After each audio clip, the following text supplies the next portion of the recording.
બાળકો, આજે આપણે ઋતુઓ વિશે સમજ લઈશું અને ઋતુઓમાં કેવા કેવા કપડાં પહેરાય એના વિશેની સમજ લઈશું. આપણી કેટલી ઋતુઓ છે? આપણી 3 ઋતુ છે. કઈ કઈ? શિયાળો, ઉનાળો અને ચોમાસું.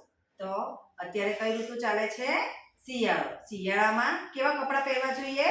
ગરમ કપડાં પહેરવા જોઈએ અને માથા પર ટોપી, પગમાં મોજા પહેરવા જોઈએ. અને ચોમાસામાં શું થાય? ચોમાસામાં વરસાદ પડે. જ્યારે આપણે ઘરની બહાર નીકળીએ છીએ વરસાદમાં, ત્યારે આપણે શું લઈએ છીએ? છત્રી લઈએ છીએ અને રેનકોટ પણ પહેરીએ છીએ. અને ઉનાળામાં શું થાય? ગરમી લાગે, તાપ લાગે. ગરમી લાગે તો આપણે એસી, પંખો, કુલર ચાલુ કરીએ છીએ ને. અને ઉનાળામાં કેવા કપડાં પહેરવા જોઈએ? સુતરાઉ કપડાં પહેરવા જોઈએ. ઉનાળામાં કેવા ફળ ખાવાના? તરબૂચ, દ્રાક્ષ, કેરી વગેરે ફળો ખાવા જોઈએ.